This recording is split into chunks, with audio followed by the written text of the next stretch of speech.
A la meva mare no la vaig arribar a conèixer perquè es va morir quan jo tenia 1 any i mig.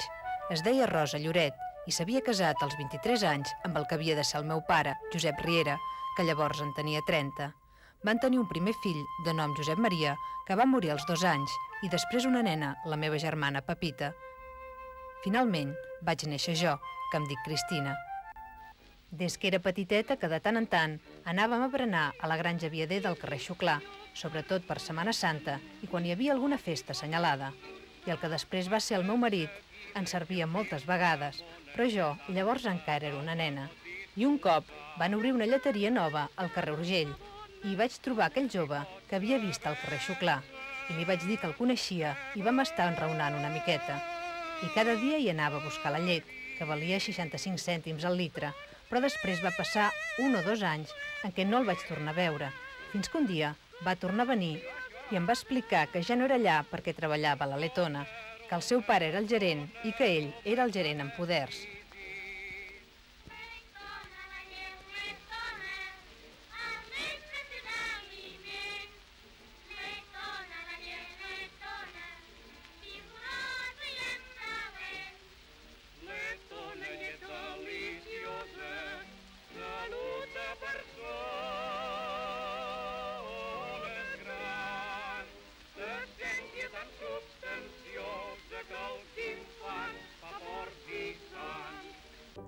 Després els meus sogres em van venir a demanar.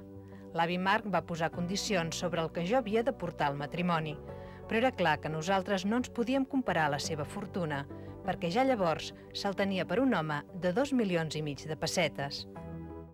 Feia poc que en Joan havia anat a Budapest amb el seu pare i un hongarès, l'Ernesto Góquez, que treballava a Letona fent iogurts.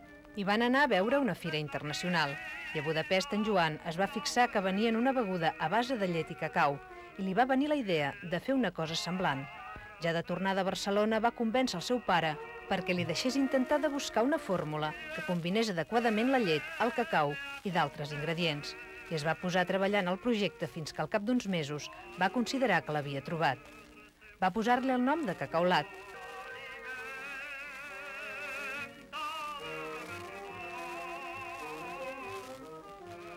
Però després el meu sogre va convertir les granges en una societat anònima i va dir que el cacaulat hauria de ser per a tots els germans. I el meu marit, com que ell tampoc no el podia fer tot sol perquè necessitava molts diners, va donar la patent. 5 dies abans de casar-nos per l'església ho vam fer pel civil per poder arreglar els passaports. Però un cop casats, cada un se'n va anar a casa seva i aquells 5 dies gairebé no ens van deixar ni sortir junts. La primera nit vam anar a la Rambla, a l'Hotel Orient, i l'endemà, a les 5 de la tarda, vam agafar el tren cap a París. Al cap de 10 mesos vam tenir una nena, però als 5 dies se'ns va morir. Vaig tenir un disgust molt gran i després vaig trigar 6 mesos a tornar a quedar en estat. Vaig tenir un nen i li van posar Marc, com el meu sogre, i quan només tenia 10 mesos va esclatar la guerra. Mentrestant, el meu marit continuava treballant a Letona, fins que un dia el van anar a veure un grup de treballadors i de membres del sindicat i li van dir que aquella mateixa tarda havia de cessar com a gerent i que els havia d'entregar a la fàbrica perquè quedava socialitzada i que ell, si volia, hi podia continuar treballant, però de calderer. Va haver d'acceptar per no quedar-se sense feina i va estar fent de calderer durant un temps. Després li van oferir la possibilitat d'anar a Mollet, on hi havia una central lletera a controlar el gènere que arribava dels pobles del voltant. De seguida que hi va haver pau, el meu marit va anar a veure la fàbrica. Estava tota destruïda i havien llançat 2 bombes. I tota la gent que hi havia treballant abans de la guerra s'hi acostava a demanar-li feina.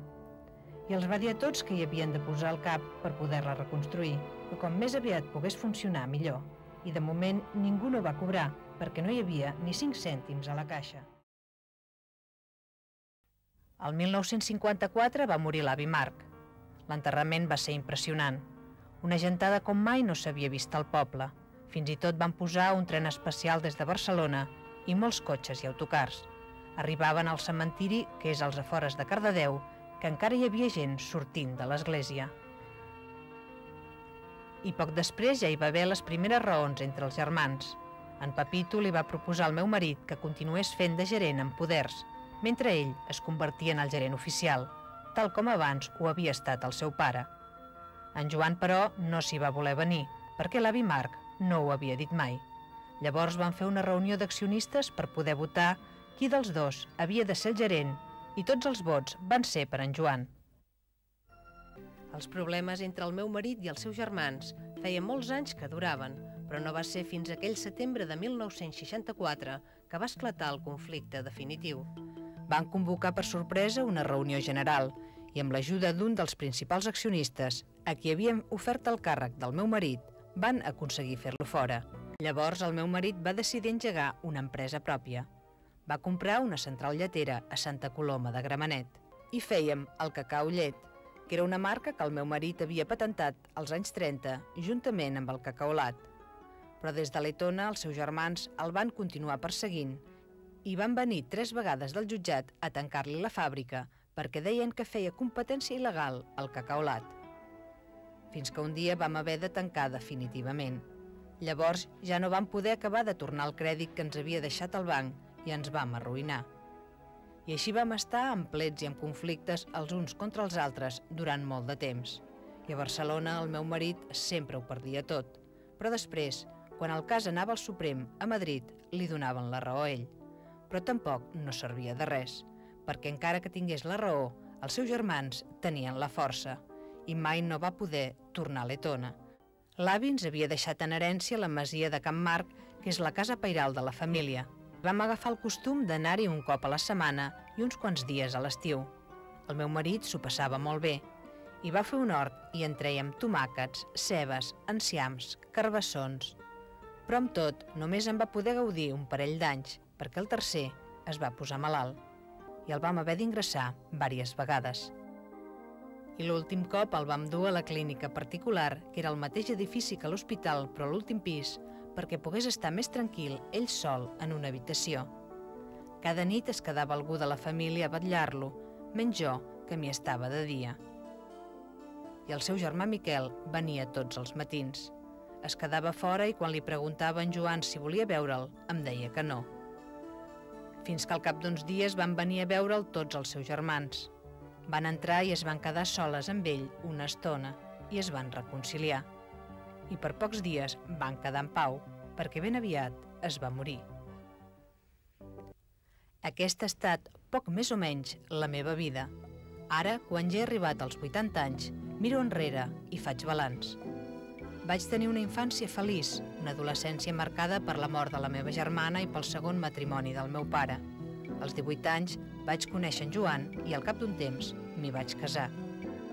He tingut 6 fills i se me n'han mort 2. Un al néixer, que llavors va ser un disgust molt gran, i un altre, en Joan, als 50 anys, que mai no hauria pensat que s'havia de morir abans que jo.